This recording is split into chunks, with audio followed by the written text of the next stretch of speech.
Welcome back to episode 11, the finale of a super conversation about the entire Superman franchise. We reached the end and we're talking about the new release, 2025's James Gunn's Superman, same title as the original Donner film. I'm Korbin Zvokel, I'm Jackson Mahuron. and we're talking for 10 minutes about this film. And I will say, we're going to talk for a more extended period of time. So if you Mhm. enjoyed this conversation between Jackson and I, you can check out his podcast, The Rough Cut Retrospective, where On Instagram at roughcut_pod, on Spotify, on oh god, just iTunes, start it. Apple Just start it. We're Podcasts. everywhere. We're If everywhere. you search the words Rough Cut Retrospective, it will come up. It'll Hmm. be out, an episode where we talk in depth about this movie. Hmm. But we're going to do a quick initial thoughts and kind of in context of this journey here. 10 minutes on the clock. Let's do it. We've done it. We've reached this. Here we Was are. this everything you hoped it would be, Jackson? Yes. I could not come into a movie with higher expectations and like have been just as satisfied with. Like I had a blast. It's big, it's bold, it's opening up a world into this DC universe that I want to see more of. I don't know about you, like I feel like it was a great like some people I'm sure have a valid criticism that it feels overstuffed. I think it balances a lot. And I think the core Superman story is just very straightforward and very, ripped from like Superman Birthright. So it's like true to comics, straightforward, but also this broader world that I really thought was pretty successful. What do you think? Because you were I, not looking forward to this movie well, you know, it's interesting. overall. We started this journey, and I Yes. was overall not looking forward to it, not a Superman Yes. fan. And now, as Yes. we've gotten here, what I found is I don't necessarily I don't know if I like Superman more because I've seen like the Some failures bad over and stuff. over, Yeah, yeah, yeah. but it definitely made me appreciate the things that this movie gets right Hmm. Hmm. and how it is achieving what a Superman movie should be, and how I really don't think since maybe that original Donner film we've ever seen a movie really understand this character or put it to screen the kind of Hmm. the hope and the Yeah. kindness and the beacon of love for the world and for their Hmm. country and what this character should represent. It's an ideal, like you said, and I think this finally puts that to screen. I definitely have my criticism and I have my issues, but I was definitely pleasantly surprised by this. Yeah. I think it's really cool to see the Superman versus Elite stuff. Obviously, there's um, some political stuff in this.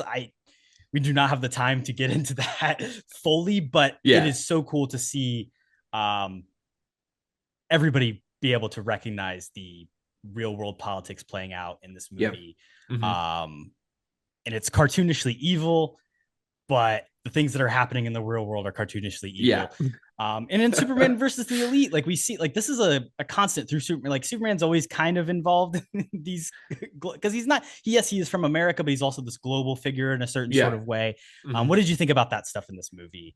And at least like the way in the context of the past of Superman. I love it. I think this movie challenges a lot of the mythos of Superman. Like as far as the movie setup, we see Jor-El as this all good guy, and in this we're kind of challenged on that a little bit. And me and Abby have talked about it a lot too, with the Israel Palestine, correlations and stuff. The story of does your legacy tell you what your morals ought to be, or do you define them in spite of that? And so, like, to be, you know, I think we finally get a Clark who is synonymous with Superman. They are one and the same. And like, while we didn't get a lot of like Clark Kent like footage, he is like obviously in costume for a lot of this movie. It is Clark at the same time. You don't feel like it's these two personas swapping back and forth. And he really explores his humanity and he puts his humanity like front facing in this movie, even as Superman. And I just think that's wonderful. We see Superman save Hmm. like he he saves more people in the first like 5 minutes of the movie. Not first five because he's obviously hurt, but like Yeah. in the first action set piece, he saves a Hmm. squirrel, he saves a kid. Like Man of Steel, he doesn't even save like any. Like, it is nothing. He's just there to fight. Yeah. Um, it is that thing of it's Snyder's so obsessed with the idea of like, what if he was a god and what if he was evil and like, what if he was all power? Like, what if? right? Like what could That's have not the happened? interesting thing. Yeah. It's not this. The interesting thing is like, why would someone choose to be good?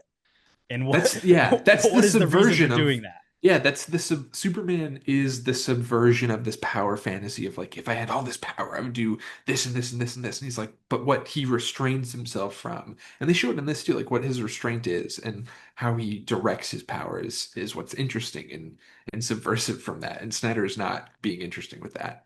Um, yeah, like how did you feel about like I feel like the cast was honestly perfect with like David Cornsweet, Rachel Brosnahan, and Nicholas Hoult as like the core trio with Lex and Superman and Lois. I thought Nicholas Hoult was fantastic, like maybe the best Superman villain or just villain on screen we've had since like a Heath Ledger kind of moment. Like it just felt very true to the character and just felt right. Like I don't know, we've seen a lot of interpretations of Lex, and I think this is pretty obviously the best one. I don't know how you feel. I mean, it is so funny because it's like first movie villain is Lex, second movie Hmm. villain is Lex and Zod, Yeah, third movie is basically like a knockoff Lex, and then sure. fourth they do something else. The Superman Returns is Lex, Man of Steel is not Lex, but it's Zod, and then Batman v Superman is Lex again, and Hmm. fucking Hmm. Super Pets is Lex. And this is Lex, but I think it's the first time they've actually like gone out and just full It's fledged refreshing, done right? Lex Yeah. and Hmm. gone for it. It's always that Yeah. half thing of like he's not even gonna be bald for most of the movie, or like they like fucking Nicholas Hoult is just there, crazy, Yeah. unabashedly, Hmm. the Insecure. villain from the beginning. Yes. Hmm. It's like you don't need to worry. You're not questioning his motives. He is Hmm. the nemesis, the set rival, and I agree. Like a lot of comic book movies suffer from villain problems. Like Hmm. I don't know if it's up there with like the Heath Ledger Sure. thing. I love Nicholas Hoult as an actor, but th- this is a movie that's successful in creating a villain where Hmm. so often these films fail. Yeah. Um, the Ultraman stuff. What do you Not think the about best. that? Yeah, I was kind of hoping it wouldn't be just another Superman adjacent thing. At least in this instance, it is like a clone and he's whisked away and it's like, okay, he'll probably, show up as like a I mean, yeah, is Bizarro throwing a down the clone line. into a black hole not killing someone, or is that I don't know. I What do you don't, feel? so I don't think so. I mean, maybe you could argue that could be killing.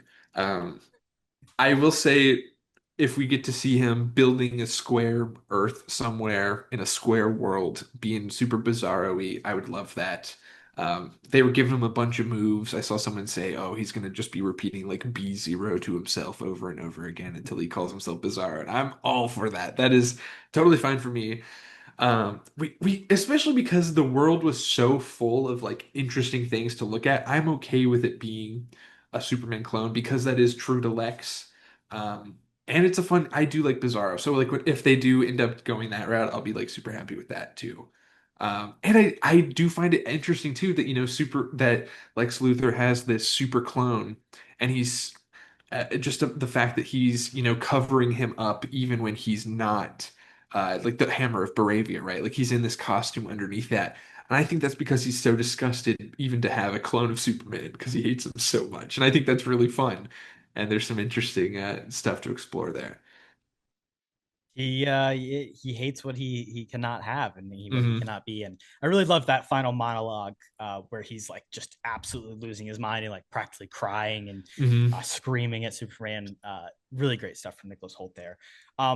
It built out a great world. I am excited to see like the future of the DCU. Obviously, this is Hmm. like carrying a very heavy weight. I don't think it feels too overextended. Like you said, Hmm. it doesn't have I to. agree. It's not too overstuffed. Um, Sets up Supergirl, sets up, terrific Green Lantern, Hawkgirl. Any highlights for you in that outstanding supporting cast of meta I human mean, characters? Terrific is a character that I love a lot. I thought he was great, just like Eddie Gathidi is really great. And I was really happy with the effects for Green Lantern. That's something I was kind of worried about going into this, but I thought they captured like the fun aspects of it, like making mittens on the kaiju and all these wacky things. I thought it was like right up like what we should have with this character. So I thought that was fun. I think Hawkgirl is like kind of, the weaker link of this, but I do think we may see her on, She's the screeching, man. She she's she is screeching. screeching. Not, it's a choice. I don't necessarily love it, but I think Isabella Merced is cool. I'd like to see her, take the character on. She might end up on the Authority because she is a little more violent than the other members, it She seems. kills at the end of Yeah. this. I mean, she kills a world leader. hmm Interesting to We see won't these. say who, What but will happen? A fictionalized one. yes. Uh-huh. Uh, 30 seconds left, man. This has been a fun Metamorpho, ride. Crypto, all great. Loved it. Uh, Bradley Cooper was a interesting cameo. Yeah. Him and Gunn, they're boys. Yeah, I get it. Super fun. It is it is still amazing to see how much this movie lives in the legacy of that Donner film, though, and hmm like everything. Like I don't think there will never have a Superman that isn't kind of Yeah. in like because Man of Steel obviously they don't use the theme, but everything else has gone back to Is that theme wrong. in some way. Yeah. The iconography just feels like that. The credits of this film, as we roll the credits hmm on this series, Yeah. are the same as the opening credits. We should do a post credits scene to this episode real quick and talk about the post credits scene. Yeah, we got, Superman and Mr. Terrific talking about the building, and then what was the other one? It was Just the shot of him and Crypto on the looking at moon. Earth, yeah, Oh, I which was like a loved it. promotional image. Yeah. It was So fun. I liked it. And yeah, Supergirl is good stuff. next. So maybe we'll have to come back and do a little review for that eventually. Yeah, we'll watch We'll do Lois all of and them again. Ben West. CW time.